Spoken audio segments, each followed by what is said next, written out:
A big pigeon issue in Mumbai. Today, the Bombay High Court took up the pigeon feeding ban amidst calls for protests in support of and also against the ban. Now, this has been a crackdown on feeding of pigeons in public spaces and kabootarkhanas, which has escalated into a clash between civic authorities and health concerns as well as religious sentiments. Remember, it's the reason for this ban is because of lung disease that is spreading in these areas, and this issue was heard by the High Court today, and the panel is now going to be formed on this issue while the ban on feeding will continue. Let's go across now to our reporters. Radhika joins us from the court and Saurabh joins us from one of the popular feeding spots. Radhika, first you tell us more about what happened in court. Also the BMC talking about some limited period perhaps where feeding would be allowed. That's right, Gargi. Bombay High Court continued hearing the petitions filed by animal activists as well as members of Jain community who had opposed BMC's decision on a pigeon feeding crackdown. Our court had been hearing the matter for quite some time. Today, it directed the formation of a government committee which will include members from a medical fraternity as well as members from animal welfare who will look into this matter about the efficacy as well as correctness of BMC decision and what workable mechanism can be brought in order to ensure that there can be any sort of controlled feeding. Now, today the BMC before the court said that it can allow controlled feeding. In fact, there had been multiple representations made before the BMC by petitioners as well as several stakeholders saying there can be feeding at certain spots at certain specific times of the day without really, which may not affect public health and by keeping people's interests and welfare in mind. To which the BMC said it can allow that. But the court said, hear the stakeholders first, get opinions of, public, their objections as well, and then decide on it. So hold meetings, decide on these objections, and then come up with a decision is what the court has told the state government as well as the civic body, which means the matter can once again be heard a few weeks later. But for now, a committee will be formed which will look into whether a controlled feeding of sorts can happen in some of these places at certain specific periods of the day. All right, well, let's now go across to Saurabh, who I can see is, in front of one of those kabootarkhanas, Saurabh, that has now been covered. And, it's very surprising for people outside of Mumbai to realize what an emotional issue this is because you've had protests taking place and, it's gone to court as well. So give us more details of why it's such a religious issue. There's so much religious sentiment also involved in this.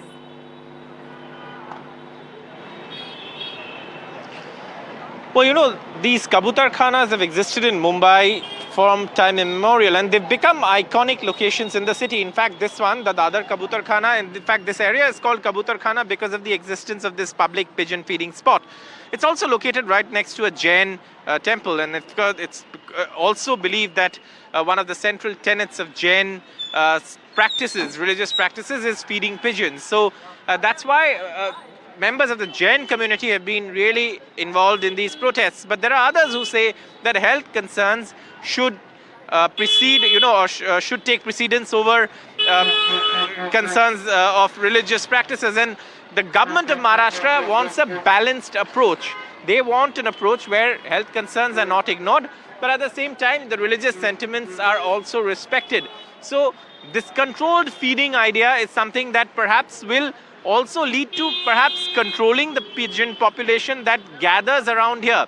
I was speaking to some of the local taxi drivers. They say since this pigeon, feeding spot has been covered, the number of pigeons on the road and that are susceptible to come under the wheels of the taxis are also fewer.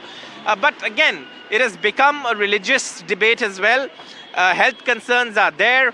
So this is something that perhaps Mumbai will now have to find a solution to. Yes, these iconic kabootarkhanas can exist, but can they exist in their current form? Or is there need for regulation, something which the Bombay High Court can ensure? And can these feeding spots be shifted? There are multiple alternatives. All it needs is thought and perhaps some of effort from all sides. And perhaps that's going to happen in the next few hearings when this committee submits its report. Like Radhika was reporting from the court that, there are legal processes that are on, but alongside there are other alternatives that are also being considered. Right, and sort of let's talk about, the concerns involved, because it's a public health issue, as Radhika's also saying, you've also talked about, and this is something that people are becoming more and more aware of. We have pigeon feeding spots in, other cities as well, but because in Mumbai it's a part of the culture there, it's become more of a problem. As you said, these kabootarkhanas have been there for a long time, but earlier perhaps the areas weren't as congested and the pigeon numbers perhaps were also lower, but it is a huge health hazard also. Absolutely, and doctors we've spoken to have pointed out that pigeon droppings and the inhalation of pigeon droppings that can circulate in the air as particulate matter can actually lead to severe lung issues, and they've noticed that in patients who've come to them for treatment of lung issues and have had prolonged exposure to pigeon droppings or have, are exposed to surroundings like these. So that's one thing. Now, yes, it has become a health hazard. Pigeon population in Mumbai has grown exponentially, and perhaps the idea is that if there's controlled feeding, then the number of pigeons also congregating at kabootarkhanas like this will be fewer, and that perhaps is the central idea behind this controlled feeding. So it's a very issue that needs to be handled with a little amount of I would say in a delicate way, because there are religious sentiments involved. One cannot ignore those.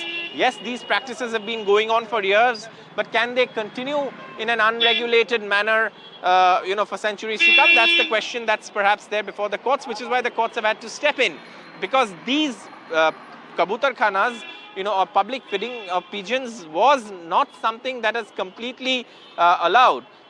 The laws were there earlier, but it was never enforced in a way that saw this kind of closure. Now, perhaps with this, there is more thought being given to how this can be managed, and like the government says that they want to balance the two, they want a middle path approach.